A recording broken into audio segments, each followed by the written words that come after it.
What a Monday episode we've got for you guys on Carving Up Live tonight. Going to start off with Jalen freaking Hurts. Any debate, any idea that this guy is not one of the premier elite quarterbacks in the National Football League? Hopefully, yesterday he put all that to bed with the Eagles' comeback win over the Los Angeles Rams. Also talk about the Kansas City Chiefs. Ugly win, but nonetheless, a win. Their first of the season against the New York Giants. Why I believe they are back in business as a legit Super Bowl contender in the AFC as if they ever left. Let's be honest. Also want to talk about the Cowboys getting dog-walked by the Chicago Bears. A lot of good signs from Caleb Williams. Yes, Dallas' defense is bad. As for Dallas, some really concerning signs for their future, mostly in regards to CeeDee Lamb's injury. I actually feel worse about the Steelers today than I did yesterday before they won to get to 2-1. I don't know. I'll get to that in about 45 minutes or so. Week 3 NFL recap. And, of course, at the end of the show, Ravens, Lions, great Monday Night Football game on tap for tonight. You are in for an absolute treat for Carving Up Live. So let's drop the beat, baby. Here we go.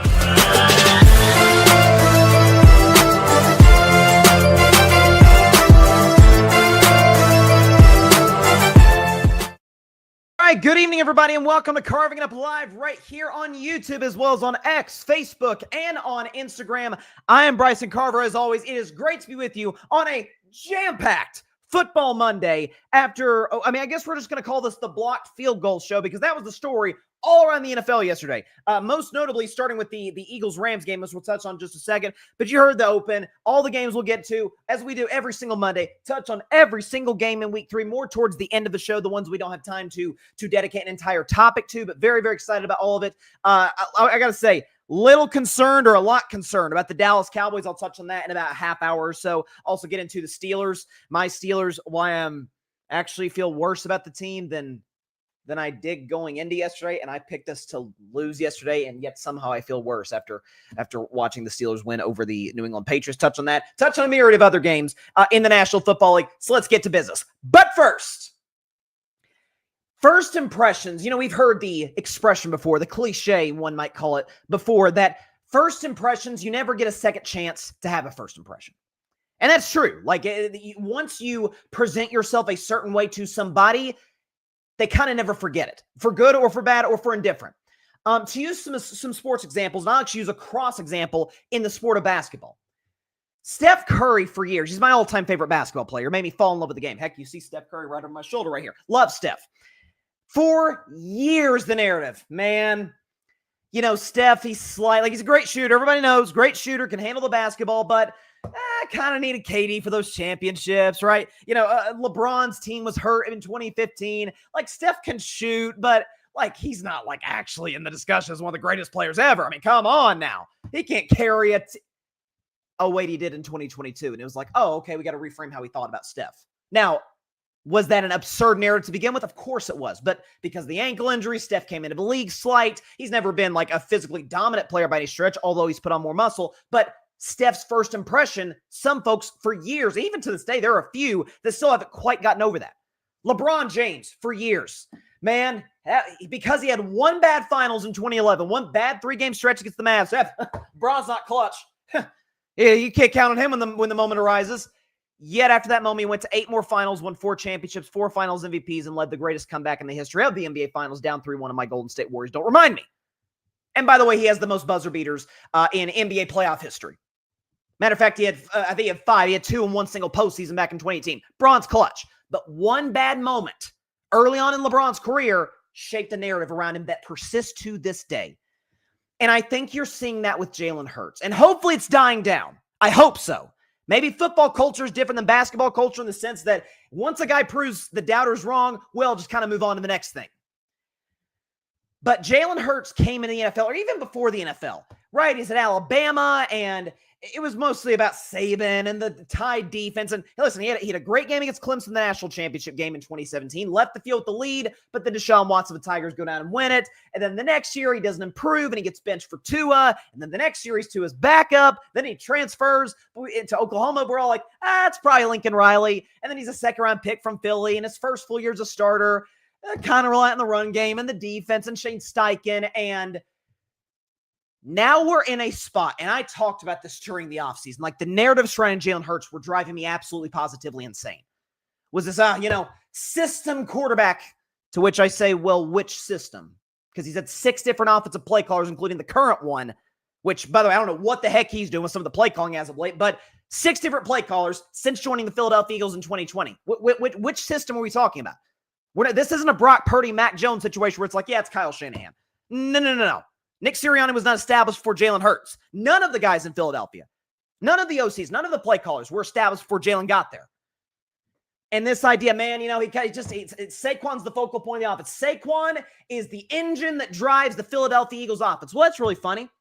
I saw a Super Bowl just 7 months ago against the Kansas City Chiefs, the dynasty, back-to-back champs looking for a three-peat.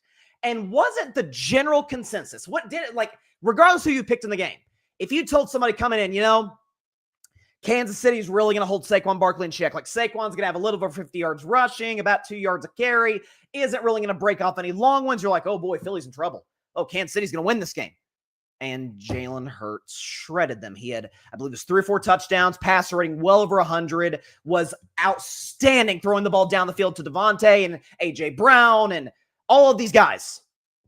And then in week 1 against Dallas, the Cowboys, particularly in the second half, shocking to say something good about the Cowboys defense, especially after yesterday, held Saquon in check, did nothing in the second half of that game. And Jalen picked up 3rd downs, and Jalen was great with his legs and efficient with his arm, and they trusted him in a 3rd and long late to throw the football. And then yesterday, you got the perfect case study. Well, Saquon's done nothing in this game. Little under 3 yards a carry. Like, the Rams winning this game being like, 26, you're not beating us. And they came out with their hair on fire, up 19 in the second half. Matter of fact, they were up 19-7, and at the end of the first half, it did not feel that close. It's like, gosh, Philly can't generate any offense. Jalen's kind of struggling. Saquon's doing nothing in this game. And when it was all said and done, down 26-7, Jalen Hurts, when trailing, did this, ladies and gentlemen. 3 touchdowns, no picks, 62% completion, 212 passing yards. I thought he couldn't throw, and a passer rating of 118. And just to add some icing on this cake, folks, this all, Jalen, the Eagles don't trust him to throw it down the field. Let's show this stat. Jalen, when throwing past the sticks, he was nothing short of exceptional. 3 touchdowns, no picks, nearly 70% completion, $169 through the air, a passer rating of 144. That last drive especially, 3rd down completions, the 4th and goal, touchdown to Devontae Smith. You could say, well, there were blocked field goals. Jordan Davis, who, by the way, was moving 18 miles an hour, big fella, was moving on that block kick by the Rams to seal a win for Philadelphia. But they are not in this position if Jalen Hurts, the quote-unquote system quarterback, the guy who's completely reliant on Saquon Barkley, who, by the way, is averaging just over 60 yards per game this season. And Saquon's a great player. I think Saquon is going to get it right. But think about this, too. Lane Johnson goes down the game. They put Lane Johnson's backup in. He gets worked by Jared Verse, so they go to his backup.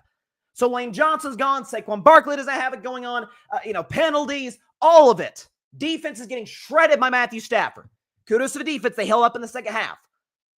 And Jalen Hurts, as he tends to do, cool, calm, collected, slow everything down. There was a moment, however. There was a moment. I wish we had the rights to show you the footage on the show without getting, copyrighted. But when Jalen throws that touchdown to Dallas Goedert to cut it to, I think at that point it was 26-14. Jalen, who's the ultimate cool customer. I remember, quick story. I remember when I was earlier this year, a lot of y'all know I was in the Disney College program this spring.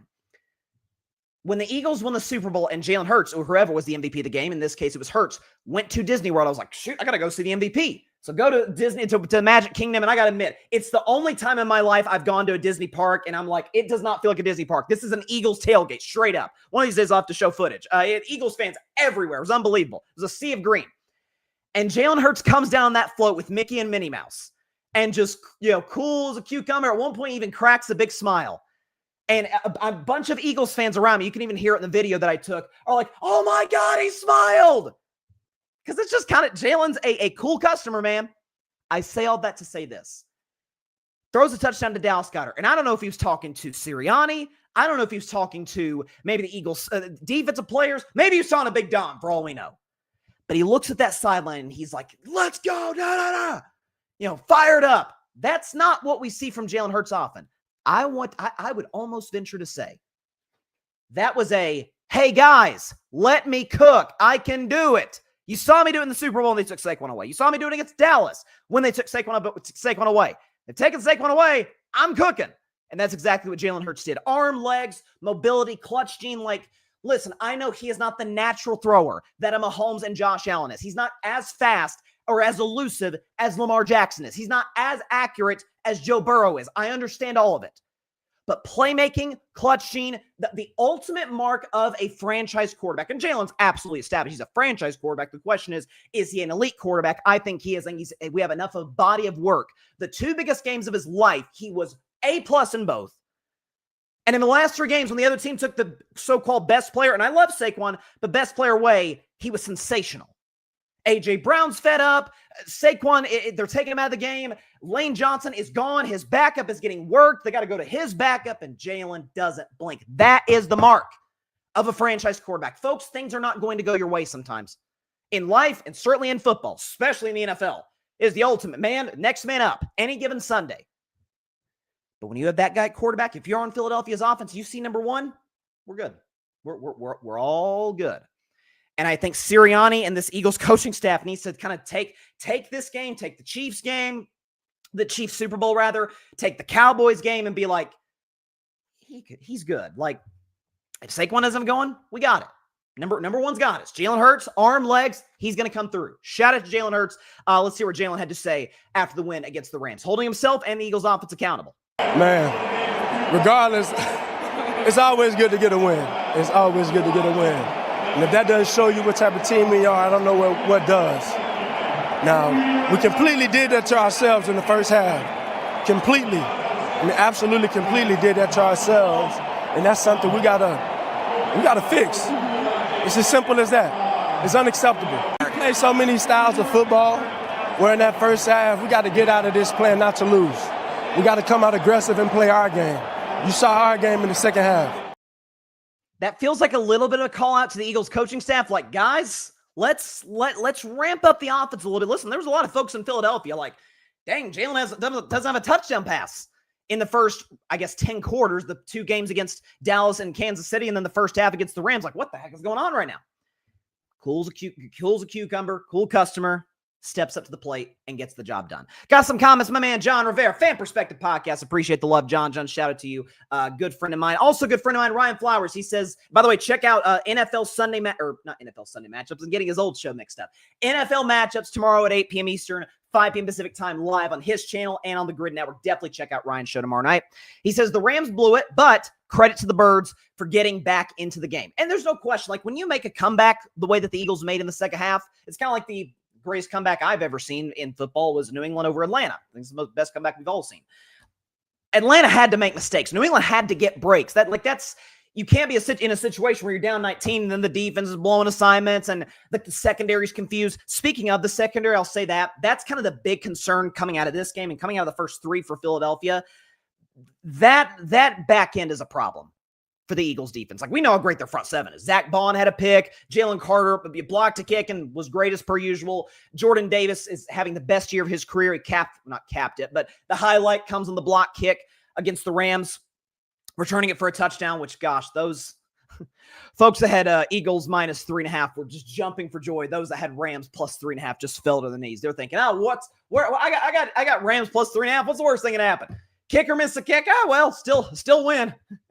And then Jordan Davis and his 18-mile-per-hour self moving and grooving down the field, shaking the earth at Lincoln Financial to get the W. But that is, I don't know if that's a Vic Fangio thing where it's like he just has to get that. Because if you remember, last year the Ravens had some defensive issues despite having relatively similar personnel. Now they had a new defensive coordinator, not the case with Philadelphia. But it's like, gosh, what is wrong with Baltimore's defense? Go into the bye, come out, best defense in football the rest of the year.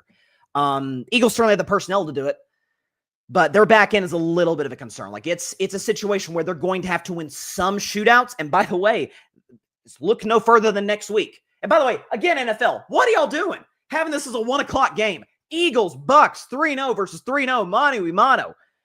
Baker's balling, Jalen's balling. Man, it's a bummer that a big portion of the country, unless you got Sunday ticket, is going to miss that game.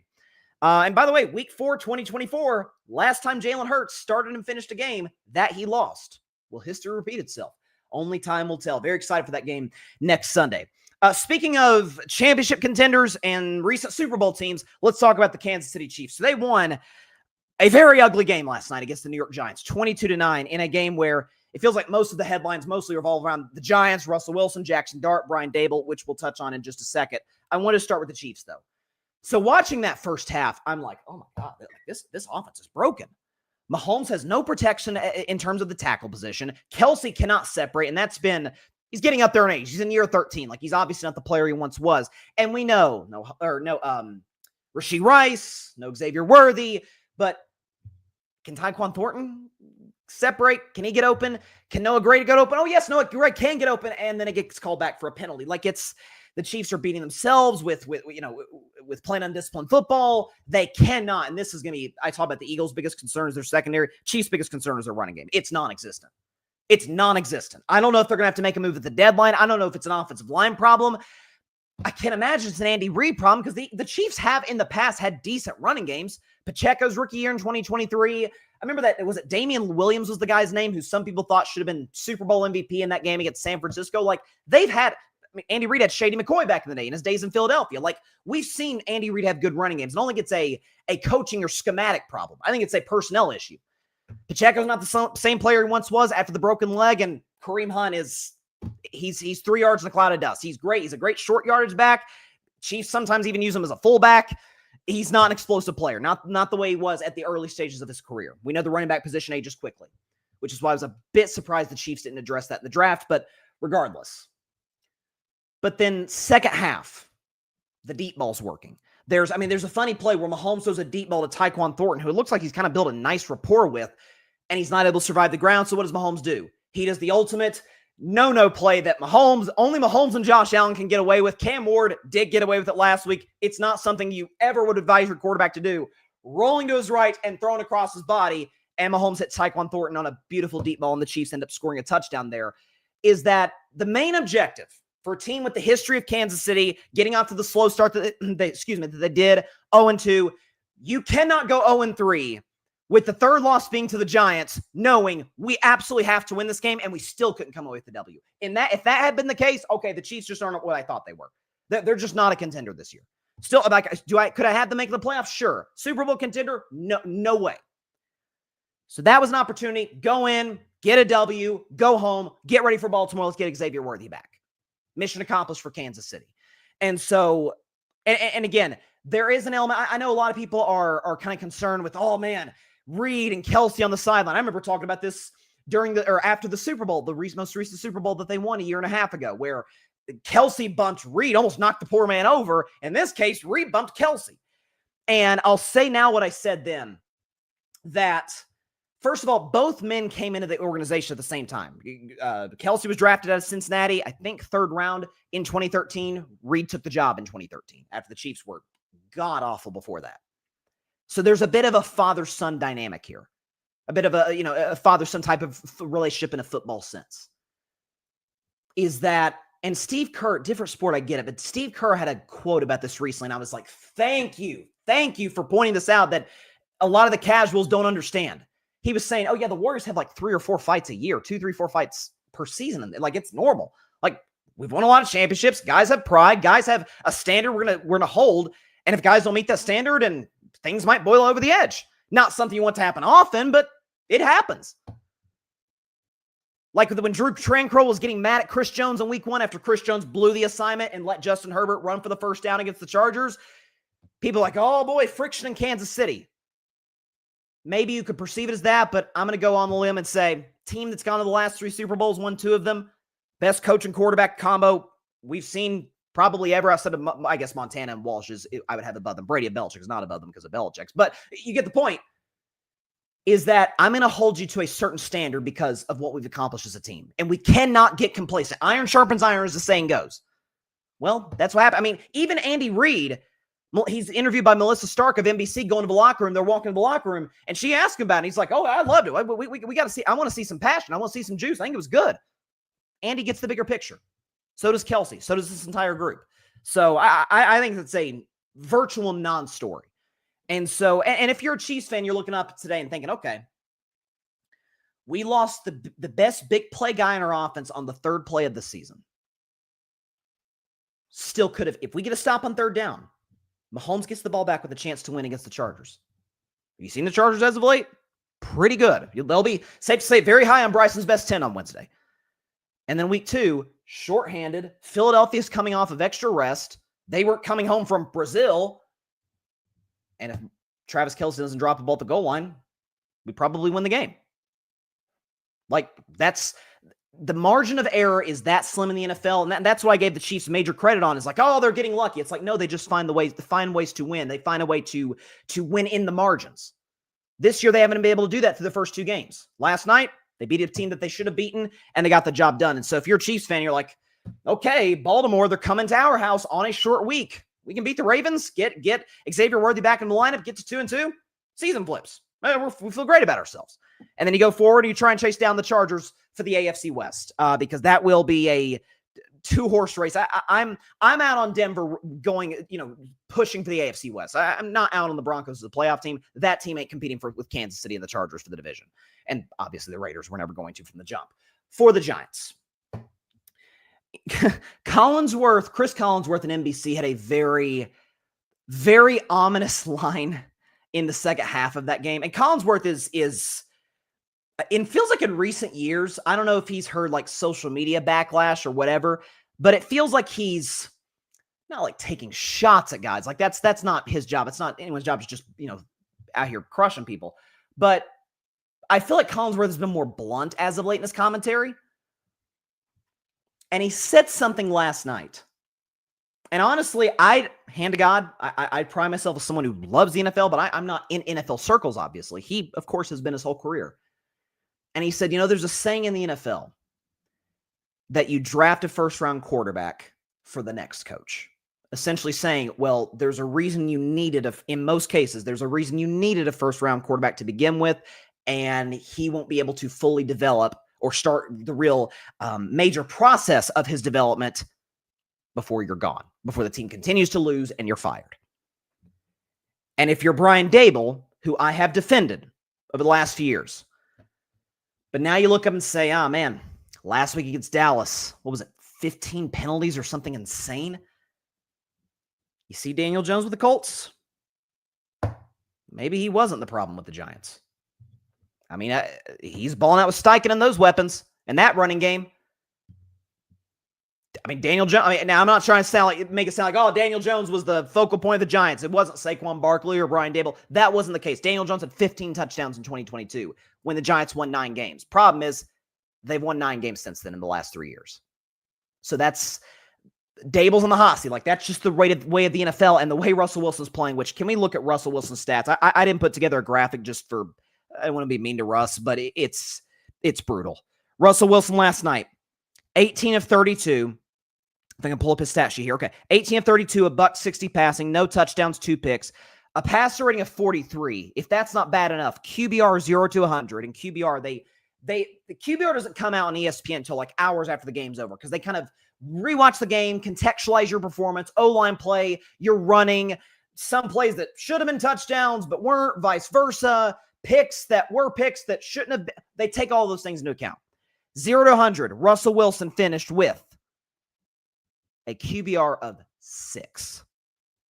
And that last drive, which ended in the Boo Birds reigning at MetLife Stadium, Giants are down 13, 3 minutes to go. Not saying they win the game. If they score, I think Kansas City probably bleeds the clock out. But listen, you got a chance. That's all you want in the NFL is a chance.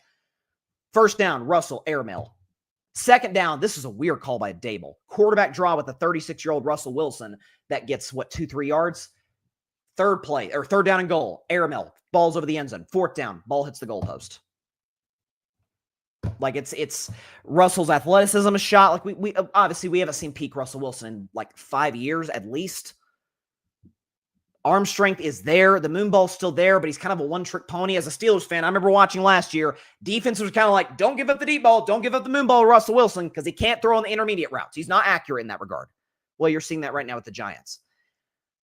And Daboll today, if you saw, he did not announce a starter for week 4 in a game that the Giants, by the way, are playing the Red Hot Chargers. Now, they're at home. Chargers are going all the way to Jersey for that game. But I would be, shocked Not if Dart doesn't start, didn't mean for that to rhyme, but if we don't at least see him play, because they've used him in formations like running the ball, handing it off. But I mean, as the starting quarterback or as the number one quarterback, I'd be shocked if we don't see him get some action in the game against the Chargers. Shocked. Because Dable's in the hot seat. We talked about Mike McDaniel. That seat's getting hotter in Miami. He kind of saved himself with that coaching performance against the Bills this past Thursday. Dable's going to need something similar, and it's not going to come from Russell Wilson. It's just not. I hate to tell Giants fans, but they're not going to be playing that Dallas defense every week where Russell's going for 450. And so, yeah, this is it's getting late fast at MetLife Stadium you could say for both teams, because both New York teams are 0-3, but the Jets at least kind of feel good about themselves today in terms of their future, in terms of Aaron Glenn. Okay, he's building a culture. You can't really say that right now with the Giants. Jackson Dart has to play at some point. And by the way, Tirico and Collinsworth, without giving away what they were told, basically said on the broadcast last night, like, man, when you hear the things they say about Jackson Dart, it's like, why isn't this kid on the field? I'm not saying he'll be this, but it does remind you. I remember Peter Schrager, shout out to Peter Schrager of ESPN, by the way, he was fully qualified to talk football, contrary to what some out there believe. Peter Schrager, I remember years ago saying, man, the way that these Chiefs players talk about Mahomes, like you just wait and see what this kid does. Like kind of called it before any of us saw it. It reminded me of that, hearing Tirico and Collinsworth say that. Now, I don't think Jackson Dart's going to be Patrick Mahomes, but he showed signs in the preseason of a guy who can be a franchise guy. But they need to get him sooner rather than later before Dable loses his job and before Joe Shane loses his job, which for the record, he should have. Let Saquon Barkley out of the building. So there you go. Looks like, okay, Schefter just reported, and we'll talk about this team later, that Brock Purdy has a chance to play this week. All right, so the Niners could get quarterback play that is like 5% better, but $50+ million more expensive. I know that sounds like a shot, but I'll talk about that later in the show. Mac Jones wasn't even that good yesterday, but listen, can Kyle Shanahan be the front runner already? Like runaway front runner for Coach of the Year? I mean, Bosa's out for the year, which we found out today, which just sucks. That's second time Bosa's blown his ACL. This team is just snake bitten. I've never seen anything like it. It's every year this team is ravaged by injuries. That's why 2023 was such oh my gosh, everybody's ready to go. Everybody's healthy. And what's made the loss to Kansas City in the Super Bowl all the more heartbreaking. But McCaffrey, you never know. Trent Williams is getting up there in age. Juwan Jennings didn't play yesterday. Ayuk's still hurt. And now Nick Bosa's gone for the year. And Purdy's been out. And Kyle Shanahan's got this team to 3-0. It's unbelievable. So, yeah, he right now, to me, he is the runaway for Coach of the Year right now. Kudos to him. All right, be back after the break to talk about them Dallas Cowboys. That was bad against the Chicago Bears, and it might get worse. Talk about that after the break on Carving Up Live. Don't go anywhere. We'll be back in just a minute.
Welcome back to Carving Up Live. Appreciate y'all stopping by on this jam-packed football Monday. After what was certainly a wild weekend in the NFL, as it always is. It's the league that always delivers. But also in college football, you had massive upsets. Obviously, we'll talk about that more on Saturday Morning Tailgate, which feel free. Check out the Saturday Morning Tailgate podcast. We were off this past week because I was at the Tennessee and UAB game. And by the way, you'll see some footage from that in the future on a segment of the Vol View, so definitely stay tuned. But the Saturday morning tailgate, that is going to be this Saturday morning, as always, at 10 a.m. Eastern, 7 a.m. Pacific time, live on the Grid Network. Myself, Tim Barnard, Arthur Hurst, hang around to talk college football, give our top 25 rankings, talk about the biggest headlines, give our predictions. We each have our own tailored segment to our team. So Arthur's got Buckeyes Breakfast. I've got, shocker, the Vol View. And poor Tim. Shout out to Tim Barnard, man. This is a bad weekend for Tim, because the Gators lost yet again. They had barely 100 yards of offense against Miami, and his beloved Patriots lost to my Steelers. I'll talk about that game in about 10 to 12 minutes or so. But shout out to Tim. This is gonna be a really tough opening year of the Saturday morning tailgate for him. So Tim, hang in there, buddy. So let's talk about America's team. How about them Cowboys? Yeah, how about them? They lost 31-14, got shut out by one of the worst defenses of football in the second half, in large part due, and we'll talk about Caleb Williams after this, because there's a lot that needs to be said and should be said about his performance against Dallas. But the second CeeDee Lamb goes down in this game, I'm like, oh, okay, this isn't great, but I feel like Dallas can still win. They established the run game. I thought they ran the football very effectively in Chicago. Javonte Williams had 7.6 yards a carry. I thought the fact that they abandoned him the way they did in the second half, and I think Schottenheimer's done a good job. I love the fact that Schottenheimer has established the run game in the form and fashion that he has, but why abandon it when you did? Why abandon Javonte Williams? I know he had the fumble early, but I feel like that was way too much of I thought they abandoned the run too early in Dallas. What makes the Cowboys offense, the defense is obviously dreadful. What makes the Cowboys offense so, lethal and dangerous? Like, we know who Dak is, and Dak didn't have his best game. The two picks were a bit overblown. The first one was off the hands of George Pickens, who we will touch on this segment, obviously. And the second one was kind of, it's 4th down and goal, 5 minutes left. Dak's just trying to make something happen, and it gets picked. Like, what are you going to do? But when CD goes out, if you notice, you look at the Cowboys box score, and even watching the game, it's like, okay, this is very apparent. Dak only trusts Jake Ferguson out if CD's gone. And it's reflected in the stat sheet. Ferguson had 13 catches for 82 yards, and a lot of it was just dink and dunk. Do I trust that matchup with Pickens? They're doubling him. Pickens can't separate on a double team. Okay, let's go to Ferguson here. Let's just keep this drive rolling. And Dallas wasn't able to cash the red zone to get the pick off of Pickens' hands. You have the interception in the end zone. Like, all of those things came back to hurt the Dallas Cowboys. You had the fumble early. Those 3 plays kind of hurt them in the long run and killed any chance they had of coming back and winning that game. I want to talk about George Pickens, though, because, Cowboys fans, of which, by the way, there was a time in my boyhood in which I was a Cowboys fan. A long time ago, but I was.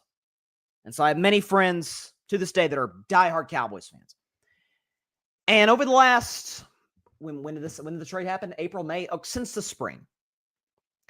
From that time on, Cowboys fans have said, I know it didn't work with George Pickens in Pittsburgh, but it's going to be different in Dallas because he's got a better quarterback and Dak. I'm sure the culture in Dallas is more stable than Pittsburgh. And he's the number 2 with CeeDee Lamb, and it's going to work swimmingly. He's in a contract here. He'll be on his best behavior. And, of course, when it's all said and done, here was George Pickens on the sidelines, sulking, pouting, towel over his head, dropped a pass that led to an interception off of Dak Prescott. Is that when you need this guy to show the undeniable talent he brings to the table? I've said catch radius might be the best in football.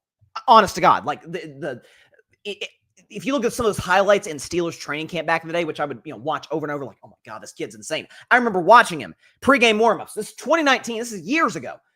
Going to a Vols Georgia Bulldogs game, and watching this kid in warmups, I'm like, oh my God, he's gonna have 1,500 yards a season. Like, this guy's insane. It's always been the temperament. It's always been this. Is if stuff isn't going his way, he loses it. People get on Caleb Williams, and by the way, understandably so, and we'll talk about Caleb in a second, for his temperament and he doesn't move on from bad plays, which I will be harder on quarterbacks for not doing that, because quarterbacks, they have to move on quickly. They have to have amnesia. But receivers kind of do to a degree as well. And if you heard defensive players around the NFL be like, we knew when the Steelers were running the football because of George Pickens' body language. Because he knew, I'm not getting the football. I'm going to have to block. Hell with it. The run play will be what the run play will be. he would tip off the defense just with his body language to know Pittsburgh's running the ball here. It's going to Jalen Warner at the time, Najee Harris. By the way, prayers for Najee Harris for a quick recovery after that injury yesterday. Is that it, folks? There's certain people, it does not matter the situation that they're in. It doesn't matter that Dak Prescott is the model of leadership at the quarterback position. Doesn't matter. He is. We talk about Jalen Hurts being cool, calm, collected. Same could be said about Dak. I mean, Cowboys players have gone on for a decade. Man, this four, we trust four. He is, Dak is, he's the man. He knows what's up. He is as cool as they come. It doesn't matter that, hey, now you're the number one. Now you're going to get opportunities. One thing doesn't go his way. He loses it. And by the way, we're in week 3. CeeDee Lamb, knock on wood for him. Adam Schefter reported he could be out 4 to 6 weeks with his ankle injury. We haven't even seen because he slammed his helmet on the sideline, but we haven't seen a George Pickens sideline outburst yet.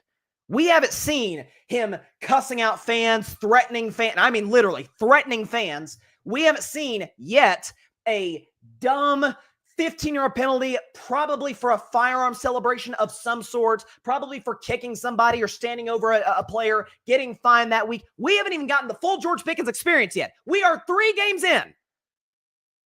CeeDee Lamb is out for 3 quarters, and he's already losing it.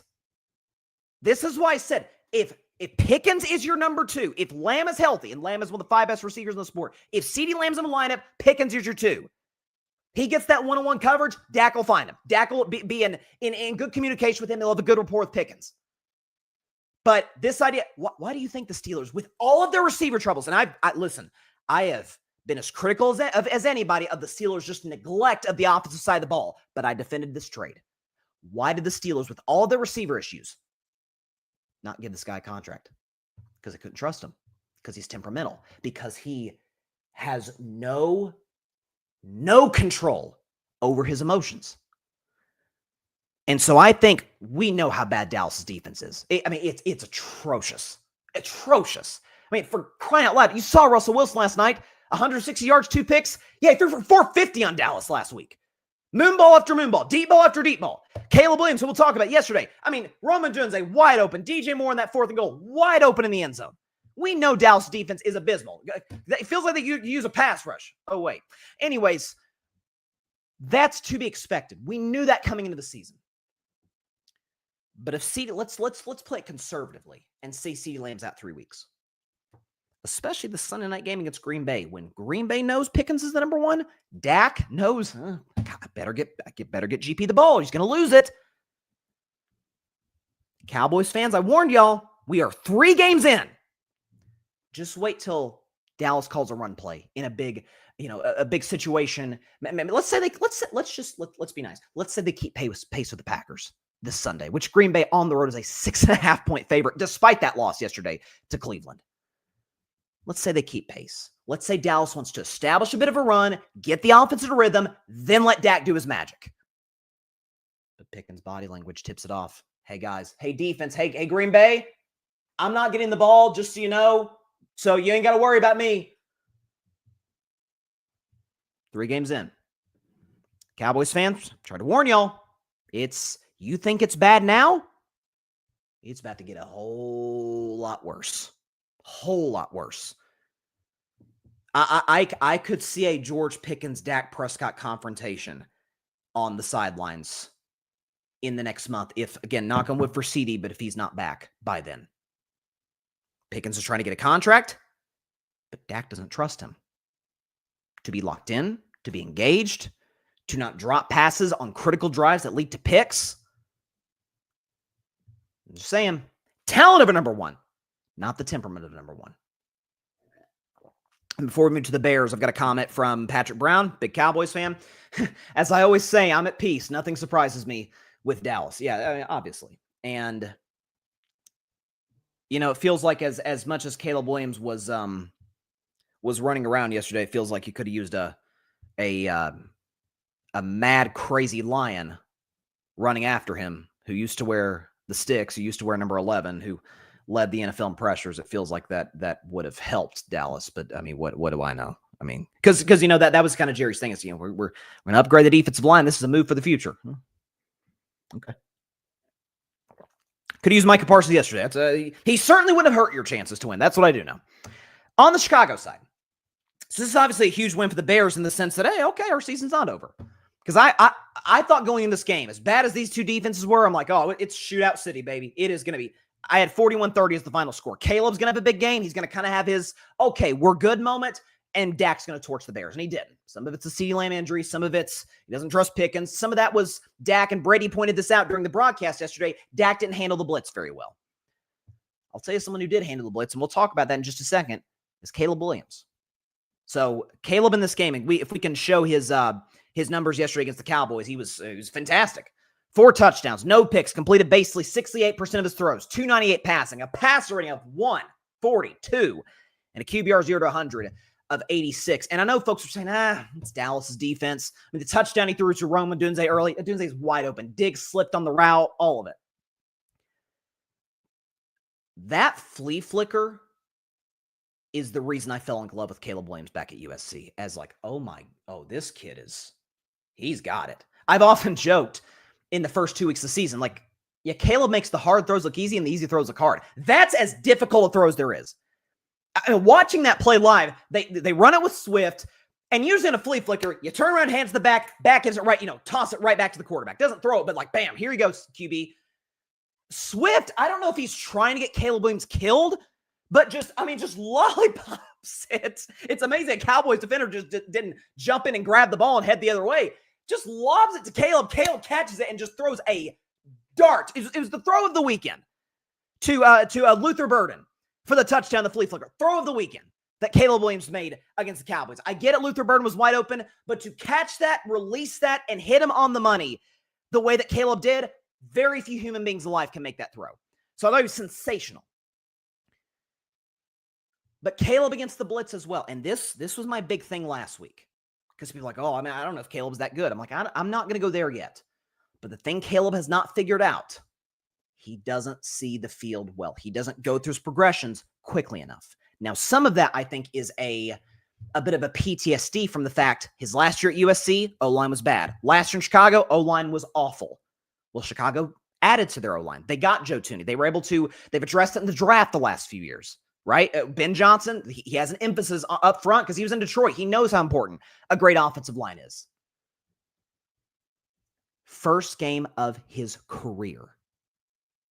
First game since like early in the 2023 college football season that Caleb Williams did not get sacked. That's despite the fact Dallas blitzed it the way they did. And we can show you Caleb against the blitz yesterday. He was literally perfect. 2 touchdowns, no picks. 85% completion, 134 passing, and literally a perfect passer rating, 158.3. He was sensational yesterday. And I know, again, people are like, it's Dallas. Matt Eberflus might get fired midseason. I get that. But Eberflus knew Caleb. Caleb knew Eberflus. And who won that battle? You got to start somewhere. And if you're a Bears fan today, wow, we got a game next week against the Raiders. They don't look so good defensively. Caleb can use the momentum off this game. Here we go. We feel good about ourselves. And then we can build momentum to try and be a legit playoff team this year. I had the Bears as the last playoff team in the NFC. I thought that Dennis Allen would fix the defense. I'm not going to get on Dennis Allen too strong just because the Bears have been ravaged by injuries on that side of the ball. And obviously I knew Ben Johnson would address the Bears' offensive needs the way that he has. And Ben's been great. I think Ben Johnson's done an amazing job thus far in his early Bears tenure. He's held guys accountable. And so it's kind of like I said at one point, I think last week or a few weeks ago, I had the Bears getting the playoffs. But would you rather, if you're a Chicago Bears fan, after what you saw yesterday, defense sucks. We win 7 games, 8 games, but we go into 2026 knowing 18's the guy. Caleb, we know Ben Johnson's the guy. Caleb's the guy. We've got our franchise quarterback finally in Chicago. Or roller coaster, we win 10 games, but it's like Ben Johnson's amazing, coach of the year candidate. Caleb, we're still not sure. You would take the former. For long-term success, you would rather, we know we got our guy, but we don't make the playoffs because our defense isn't very good. I mean, the Bears, I didn't think even ran the football that effectively yesterday. I mean, if I can look at the box score, they had 87 yards, 3 yards a carry. Like, Dallas did do a good job kind of containing them. Now, DeAndre Swift wasn't totally healthy. We understand that, but I was impressed by Caleb yesterday. You can say that's against Dallas defense, but again, and he missed some layups. A couple short throws like, Caleb's got to get that down. That throw in the flea flicker, folks, that is one of the better throws you will see all season in the National Football League. Oh, Luther Burden was open. To catch a terrible pitch by DeAndre Swift in the flea flicker. Catch it and get it out in one motion. 50, 60 yards down the field on a rope? That's why he was the number 1 overall pick. And I said back in training camp, remember there was some of those sound bites by Ben Johnson. It's like, oh, this isn't working so well. I don't know if this is.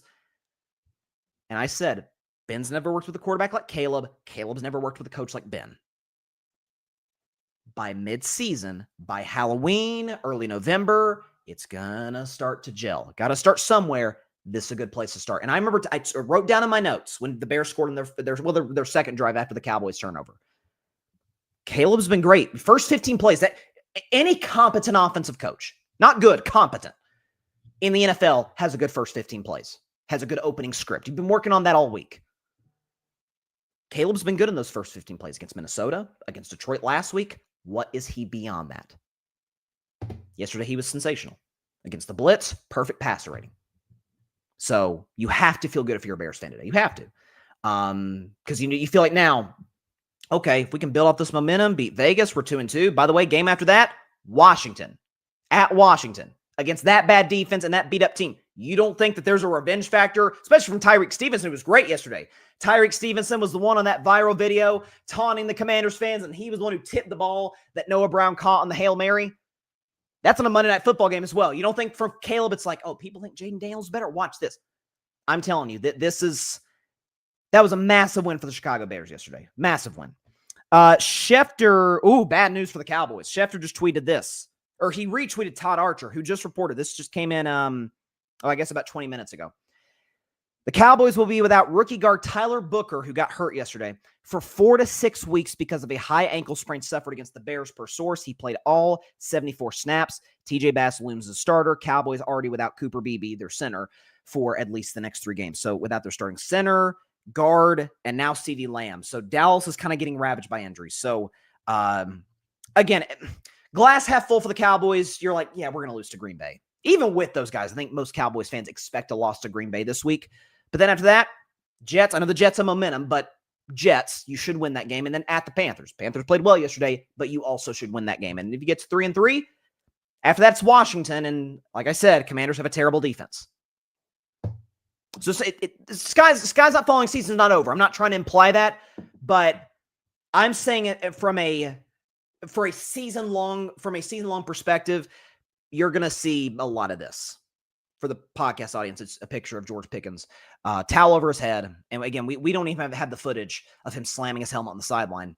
Shout out to my former co-host, Addison Ragland, of the Triple Option back last fall semester. She literally texted me like, I can't stand this guy. Like, not verbatim. I'm not putting words in Addison's mouth, but she was like, Pickens used to drive her insane last year. And I, as a Steelers fan in the room, I'm like, well, but when he gets the ball in his hands, he's so dangerous. It's like, well, what if he doesn't have the ball in his hands? I eventually came around to her side of thinking, and I think Cowboys fans are too. You will not find one Steeler fan that's desperate to have Pickens back. Here we go. Speaking of the Pittsburgh Steelers, a win's a win. It's a black and yellow Monday. Black and yellow, black and yellow, black and yellow, black and yellow. Yes, indeed. They got a W yesterday against the New England Patriots, 21-14. I got to say, I have seen some ugly Mike Tomlin wins. Of games where the Steelers scored over 20, that might very well top the list. Of games where we did not deserve to win yesterday whatsoever. My guy, shout out to Tim Barnard. He's a big Patriots fan. Boston Sports Summit. Check out his show every Wednesday night at 7 p.m. Eastern, right after my show on Wednesdays. And he's just living beside himself. Like, we gave you all the game, all the fumbles. And a lot of that is true. The Patriots fumbled not once, not twice, not 3 times. 4 fumbles. And you add to that a Drake May end zone interception that was mostly caused by old man Cam himself, Cam Hayward, getting his hand in there, tipping the ball, it gets picked in the end zone. right before the half, the Steelers maintained their 14-7 lead. But you look at the box score, and it reflects how dominant the Patriots were in the game. New England had 166 more yards than Pittsburgh in this game. They had over 100 yards passing. Drake May had over 100 yards more passing than Aaron Rodgers. More on Aaron in just a second. They had 55 more rushing yards than the Steelers. And 7 more minutes of time of possession. And on 3rd and 4th down, far more efficient than the Steelers. But goal line interception, goal line fumble. By the way, early in the game, the fumble, Ramondre Stevenson fumble, which leads to the Steelers' first touchdown of the game. I feel, and I'm just keeping it real, folks, I feel worse about the Steelers today than I did 24 hours. Well, not 24 hours ago because the game was over, but than I did 36 hours ago. And by the way, I had us losing this game. I thought the fact, one area where I will give credit, and some of this goes to Arthur Smith and to Aaron Rodgers, and some of this goes, credit where it's due, to that offensive line, which I have ripped on the show over and over, is that offensive line that has been bottom 10 in the NFL easily, according to Pro Football Focus and according to my eyeballs. They've been awful. Can't protect Aaron, can't protect anybody. New England Patriots coming in this game led the league in sacks, 0 sacks yesterday. Credit where it's due. That's the way for the Steelers to win. And in that regard, they were better than New England. They held up with Aaron Rodgers in the pocket. But one of the reasons I don't feel good about the Steelers moving forward is other team ain't turning the ball over 5 times. That's, if you needed that just to scrape a win against New England, who hasn't looked, Drake May's actually looked fine. I was actually a little bit impressed with Drake May yesterday. When he had time to throw, he was really good. When TJ Watt was collapsing the pocket, not so much. But just to scrape a win, 5 turnovers. New England basically blew 14 points of their own. Handed you for it as touchdown, obviously, on the Ramondre Stevenson fumble. And the fact that after the Pittsburgh Steelers went up 14-0, which was in the first half, Aaron Rodgers was unspeakably bad. We can show you the numbers. After it was 14-0 Steelers in the first half, these are real stats, folks. 1 touchdown, which kudos to him. Big time throw to Calvin Austin-Lee. Kudos to Aaron. Great throw. It was his only great throw of the game. 1 touchdown, 1 pick, completed 60% of his throws. He threw for it. This is a real stat, folks. 73 yards and had a passer rating of 66. And Aaron Rodgers, will play the bite, wasn't thrilled with his performance yesterday either. I mean, it's what we're supposed to do. We got to make those plays. So we're not in those positions. 14-0, we're feeling pretty damn good about ourselves. We haven't been in the head by 2 scores yet, and 2 drives, 2 touchdowns, starting fast for the 3rd straight week. But I just didn't play great, and we kind of lost our rhythm. Had too many penalties and negative yardage plays, and didn't make them pay when we had opportunities. Cam Hayward almost by himself, and Jabril Peppers, kudos to him, obviously on the punch out fumble that he got. That won the game for the Steelers. That's not sustainable, especially when you consider the fact, again, Patriots moved the ball effectively. Make that now 11 straight games that Mike Tomlin's highest paid defense in the National Football League gave up over 300 yards. That continues the longest active streak in the league. And next week, Dublin, Ireland. First of all, the travel's inconvenient, of course. That's a game that would have been a home game for the Steelers. It's in Dublin, neutral site. Against Brian Flores and the Vikings defense, that thing could get ugly fast. I say this as a Steelers fan that is happy my team won yesterday. If they lost, the season's over. The season's over if they lose that game yesterday. Because one thing, too, conditions were great in Foxborough yesterday. It was, high 60s? For Foxborough, Massachusetts, for the Boston area, mid to late, official start of fall, I guess was yesterday, today, whenever. Pretty good. Good. Much better than what's going to be in December, as we all know. And that's what Aaron put up. What's going to happen? I looked at the schedule. What's going to happen from mid-November on when it gets a little brisk all the way to straight up cold in Pittsburgh and other locations? Obviously, Pittsburgh is cold. Chicago, Baltimore, Cleveland, and again, a bunch of games in Pittsburgh. The heck's Aaron going to look like then? I saw Aaron did try a couple shots down the field. It looked pretty initially coming out of his hands because, as I've said many times on the show, Aaron throws as pretty a football as there is in the history of the league. Tom Brady literally said recently on a podcast, he's like, yeah, Aaron's the best thrower of the football ever. And you could certainly make that case. It's shot.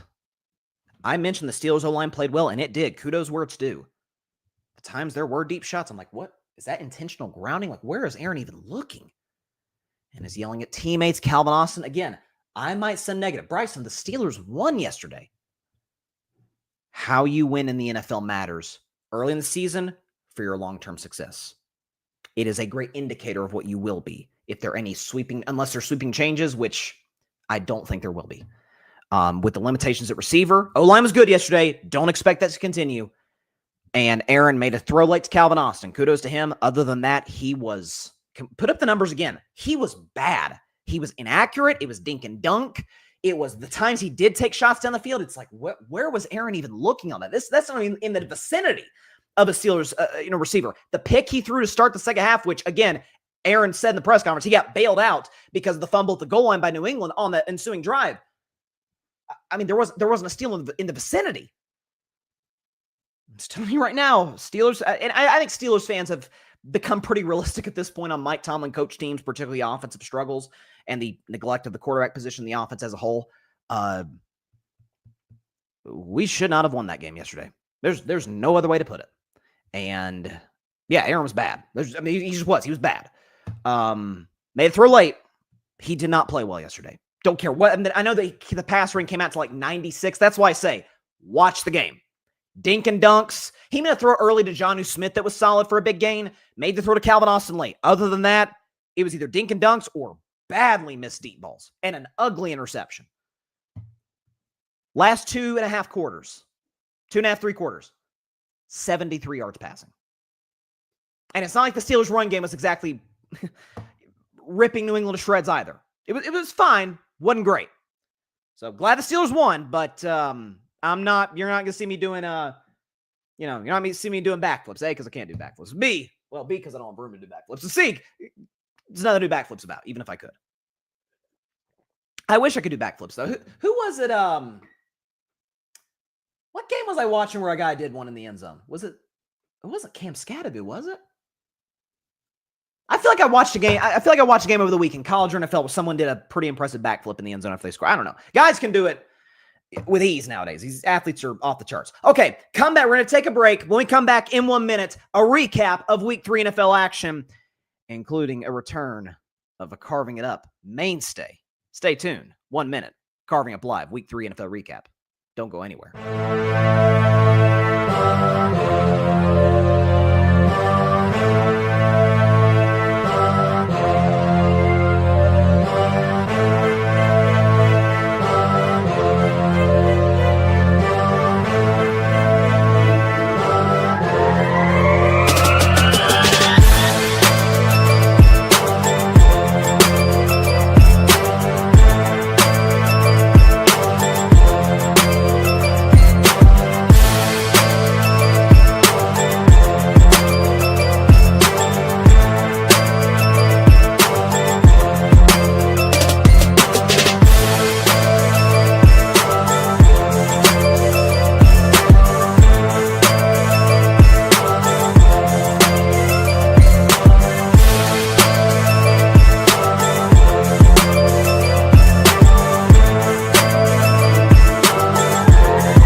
Welcome back to Carving Up Live. Cheesehead Ozzy in the building for just this one segment. Packers. What happened? It went to Cleveland yesterday. There were offensive linemen during the week talking about, hey, I think we can go undefeated. We may go through this entire regular season not losing a game. And by the way, it was told to me, Cheesehead Ozzy, that last week on the show on Bryson's Best 10, that the Green Bay Packers are ranked number 1, even over the defending Super Bowl champion Philadelphia Eagles, even over the Chargers, who are rolling right now, even over the undefeated Buffalo Bills with Josh Allen and a host of other teams. The Packers were numero uno. Yes, Cheesehead Ozzy does know Spanish. A little bit. 10-0. First of all, I know the Browns defense is good. I know Myles Garrett wrecks games with the best of them. It was awesome yesterday. But you had 10 points. Even still, your defense is balling out, doing its thing, getting to Joe Flacco, making his life miserable. Browns finally put together a drive, get a field goal. Your defense really held up there. And Jordan Love. Pal, that was bad. That interception just threw it right in his breadbasket. Browns returned to the 4-score touchdown. Even still, got an opportunity to win the football game. And old man McManus, Brandon McManus, gets his kick blocked. Old man Joe Flacco, what is this, 2015? Brandon McManus missing kicks. Joe Flacco doing his thing. Gets the Browns to field goal range. They execute the clock management, getting the ball spiked perfectly. And the young kicker for Cleveland, 55-yard bomb right down Broadway, right into Lake Erie. What the heck happened, Packers? Cleveland! This is for you! Oh! That's the one time I probably will enjoy ever hearing that soundbite. So Cheesehead Ozzy's out. Seriously, though. The heck happened, Green Bay? 10 points? Up 10-0 under 4 minutes to go, and you lose? That ain't good. I think you'll be fine in the long run. But you got to get games like that. You got to find a way to win a game where you show up double digits on Joe Flacco and the Browns. The Cleveland Browns. Late in the fourth quarter in the form and fashion in which you were. Jordan Love pick, block kick. Man, not ideal for the Green Bay Packers. As some of you know, I've got a close relative of mine, my sister, who's a Packers fan, and let's just say she didn't want to talk about it. She was very vocal about, Super Bowl. It's funny. We went to the Tennessee game on Saturday, and like I said, you'll see some footage from that game on the channel coming up soon. We got some fun stuff with that. But a conversation came up about the Packers. She's like, man, we're going to the Super Bowl. San Francisco, here we come, babe. We're representing the NFC. I'm like, okay. Y'all good. I picked y'all to win the division. You're a contender. Okay. We'll see what happens. And going great. Everybody has bad losses any given Sunday, like the Pacino and Jamie Foxx movie. But not great. Not great for the Packers. They'll be fine in the long run. Micah Parsons has his return to Dallas, but not ideal. Vikings, my gosh, just blew the doors off of the Cincinnati Bengals. How about the kid for Cincinnati? For Minnesota's defense? How about Isaiah Rodgers, who's an excellent corner? Isaiah Rodgers, in the first half alone, a pick six, a fumble recovery for a touchdown, 2 forced fumbles, and 1 forced incompletion. I think it's safe to say this guy's well on his way to NFC Defensive Player of the Week. Just a Brian Flores special. And if you're Joe Burrow watching this game, what are you even doing there, buddy? What are you doing? You're healing from the turf tone. You're watching Jake Browning, who I think is a decent backup. And you're watching that. And I know it's Minnesota's defense, but still, just work that Bengals offensive line. The turnovers. Carson Wentz looks like, old Carson Wentz. Back 2017, pre-injury Carson Wentz against this terrible Bengals defense. Lou Anarumo was the problem. Yeah, Lou Anarumo's kind of cooking in Indianapolis. Have you noticed? It was a personnel issue, not a coaching issue. Joe, you got to get out of there, buddy. This is your career's over if you stay with this garbage of a franchise. I hate to put the stat up again, but it's just to further encourage Joe to leave Cincinnati. Can we show the numbers? We showed this last week. Most hits taken per game since 2006. Andrew Luck, 6.8. Deshaun Watson, 6.7. Joe Burrow, 6.6. The guy on the far left, Luck, his career ended far before it should have. The guy in the middle, Deshaun Watson, obviously some off-field stuff. We know about that. But prior to some injuries that he had, pretty darn awesome quarterback. And then Joe Burrow, they can't get the O-line right. If I were Joe, I'm definitely not coming back this year. Heck, no chance I'm coming back this year. And the Bengals are cooked. As for Minnesota, again, credit where it's due. Listen, I've never been a fan of Carson Wentz. Ironically, the very first show I ever did in the history of Carving It Up, October 21st, 2019. I remember where I was. Literally right across the room over there was where I did my first show. It was on audio only. Thank God my first take in the history of Carving It Up was a good one. I said, it was after a Cowboys win over the Eagles on Sunday Night Football. I said, Dak Prescott is clearly better than Carson Wentz, and anyone who argues otherwise is insane. Thankfully, that take aged beautifully. Carson Wentz 6 straight years, 6 different teams, but he was fine yesterday. Vikings go to Dublin, Ireland to play my Steelers. I said earlier in the show, I said during the Steelers segment, I think they're going to beat us.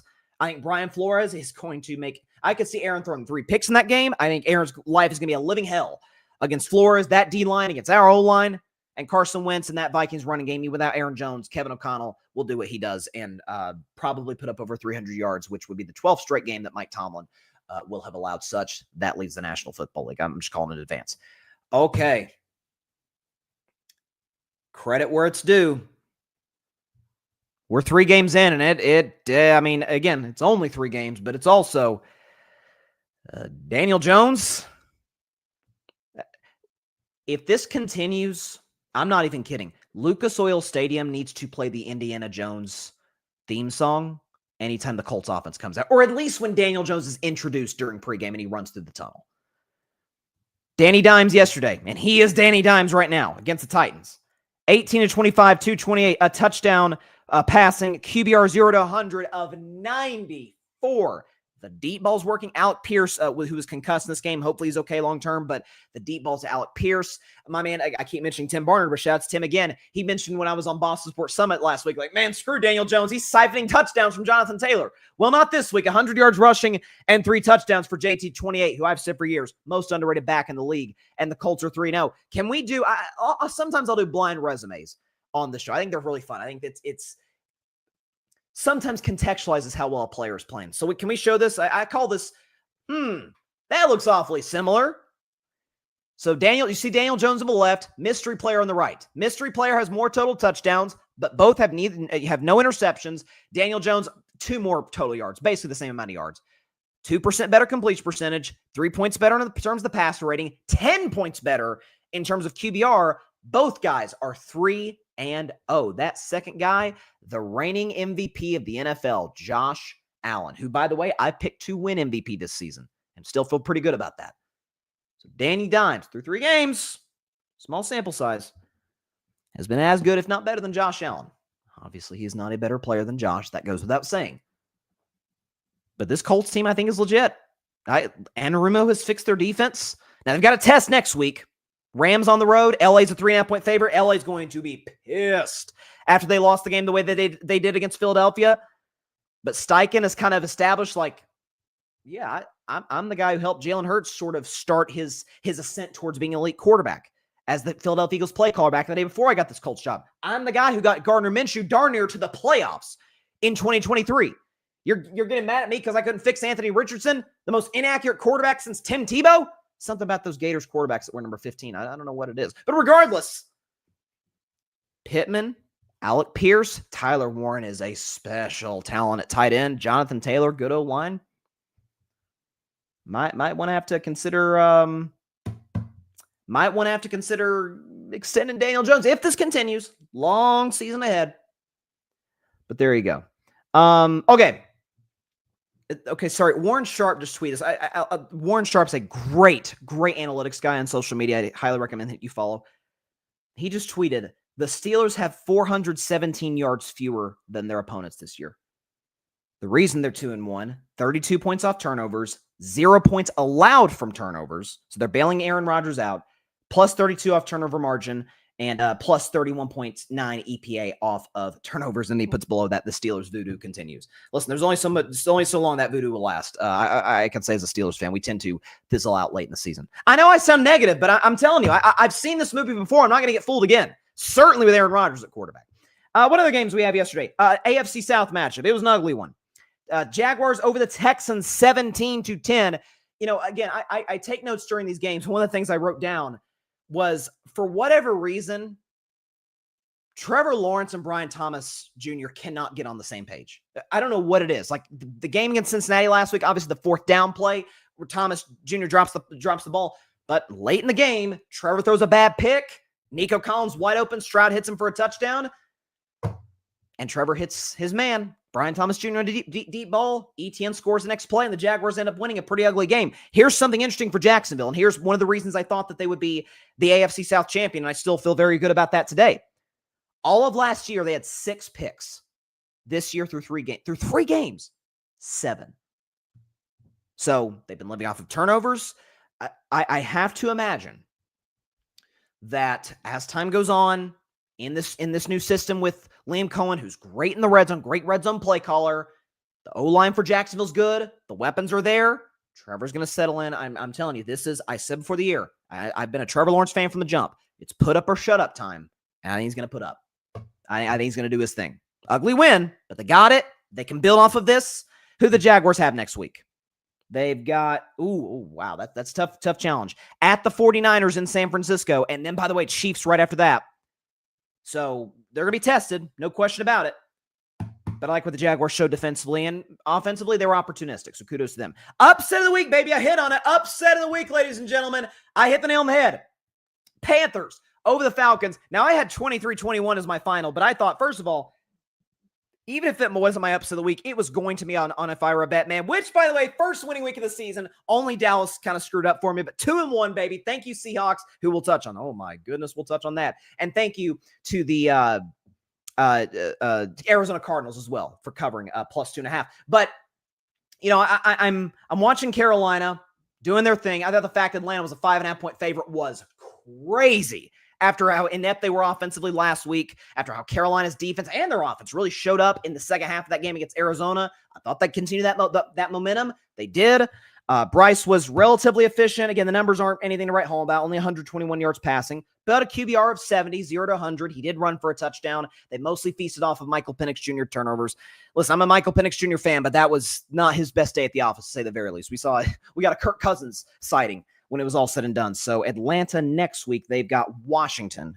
Washington-Atlanta was a great game last year, if you remember, between Penix and Daniels. So hopefully we get that again. The Panthers go to New England to take on the Patriots. I'm probably leaning New England in that spot. They're going to correct the turnover issues. But good win for Carolina. Like I said, and everyone panicking the Panthers. Oh, they're one of the worst teams in the league. Not so fast, as the great League Corso would say. Oh, I already talked about Eagles-Rams. Bucks Jets. My gosh. I mean, crazy. Looks like Tampa Bay's doing what they're doing. They're going to run away with it. You know, Mike Evans unfortunately gets hurt. Hopefully he'll be back sooner rather than later. And Mike Buka is he's sick, man. Just making one-handed catches on the sideline. It's like, oh, Tampa's going to kind of cruise to a 3-0 start here. And the Cardiac Bucks falls, for whatever reason, fall asleep in the second half. Tyrod Taylor gets going. The Jets defense gets some stops. Aaron Glenn, he's a defensive guy. And a blocked field goal back the other way for a touchdown for the Jets to go up with, I think, under 3 minutes to go. And Todd Bowles, this is what Todd Bowles said after the game when he was asked about the blocked field goal for a touchdown. What's your thoughts as he's running for a touchdown to go ahead? Yes, who's running for a touchdown? McDonald. Oh, my bolts were going from when he's running for a touchdown.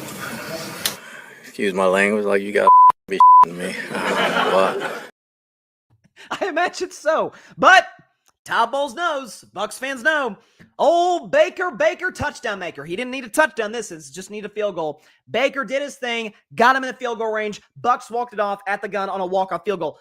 Baker Mayfield and the Bucks, the first team in NFL history, 3 straight games to open the season, to have the go-ahead score, or the game-winning score, rather, in the final minute. Did it against Atlanta, Mike Buka. Did it against the Texans a week ago exactly on Monday night against Houston.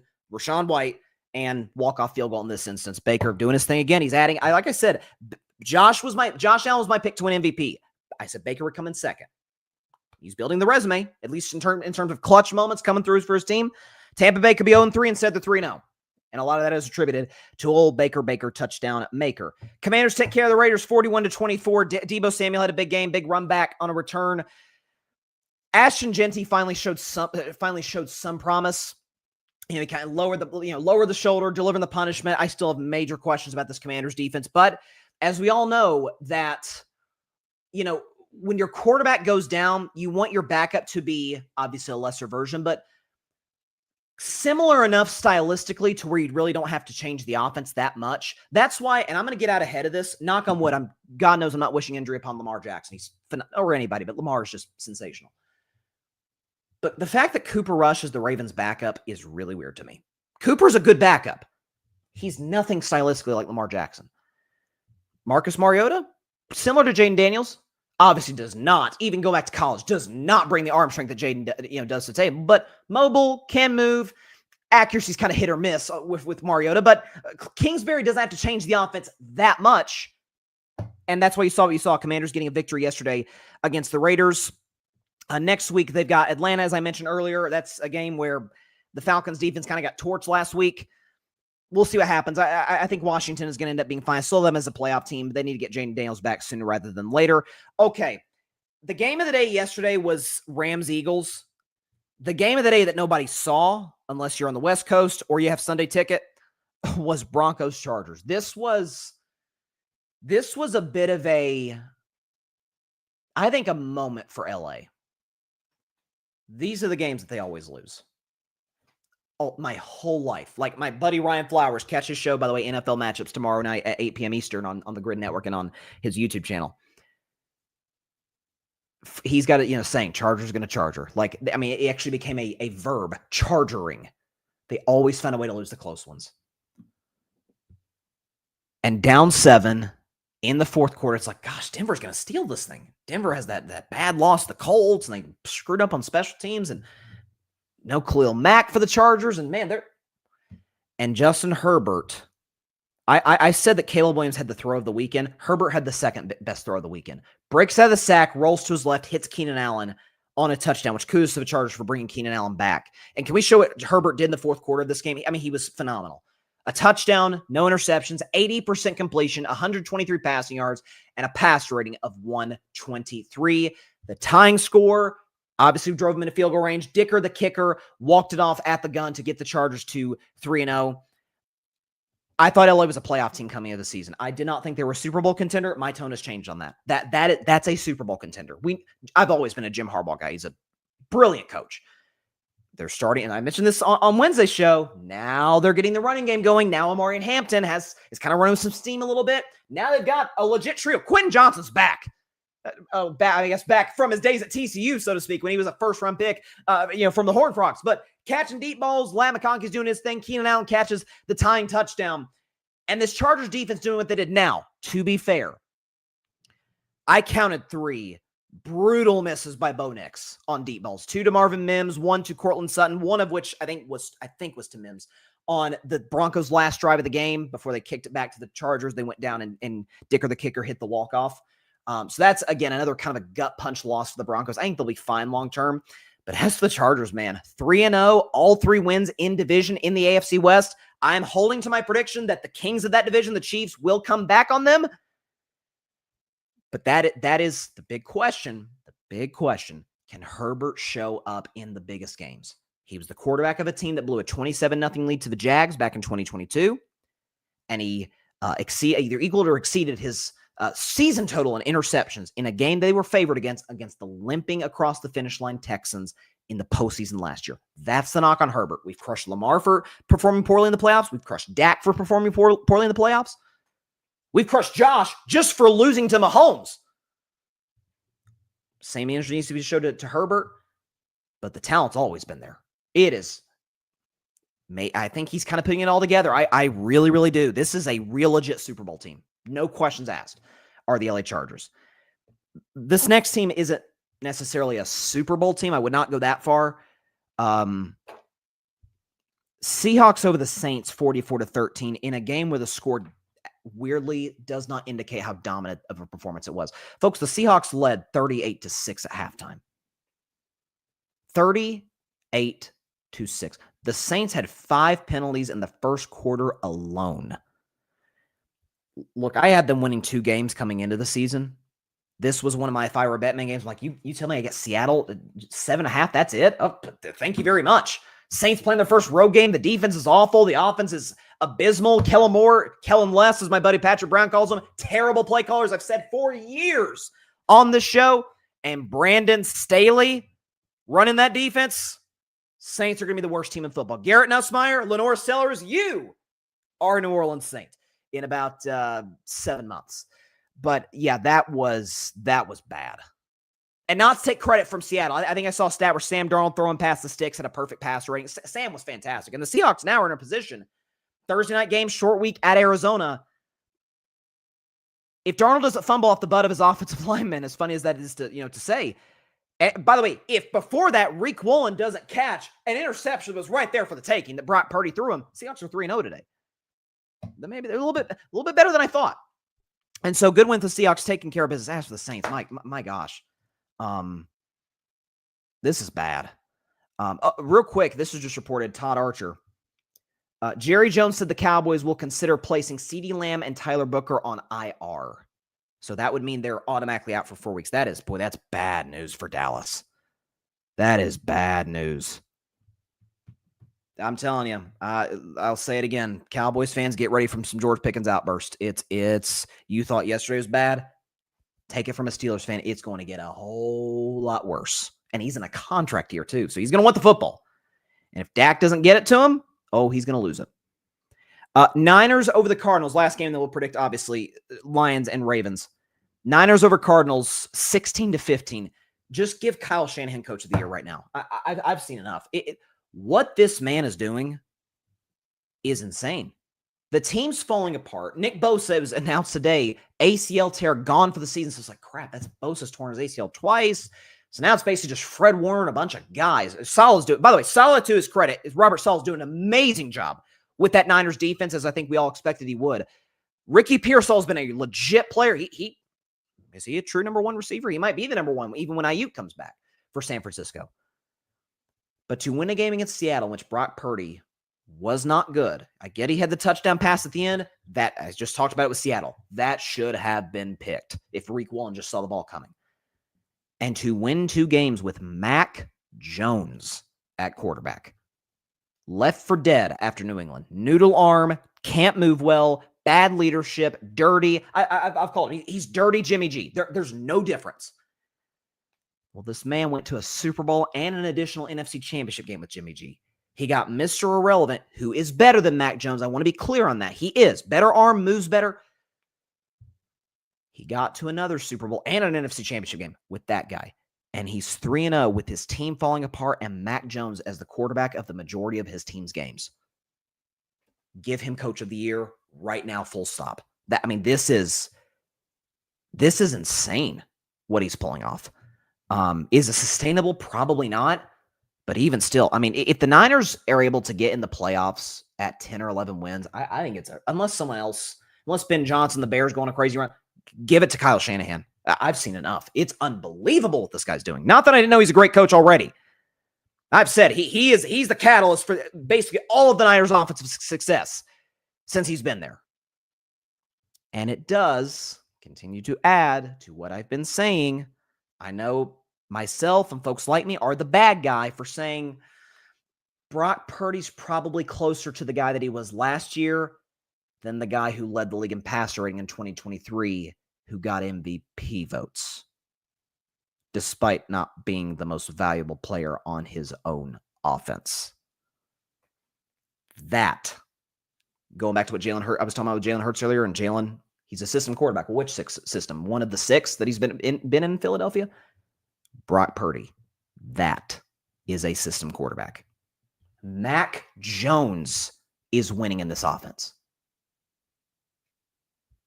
Jimmy G got to a Super Bowl with this offense. Just saying. All right, before we get out of here, big game tonight. Really fun Monday Night Football game tonight featuring the Detroit Lions and the Baltimore Ravens. Here we go.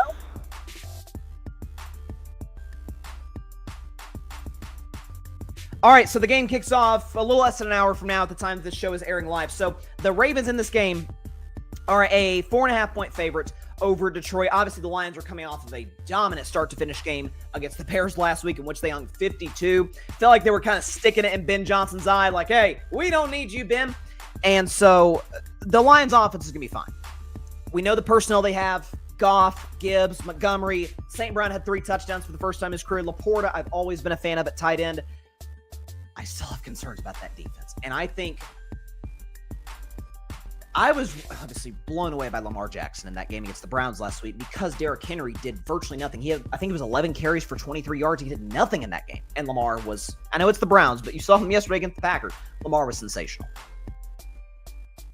I still have major questions about this Lions defense. I think Aiden Hutchinson is going to have like 2.5 sacks. Going to have to blow up some plays with Derrick Henry in order to, give this team a chance to win. I think it's close-ish.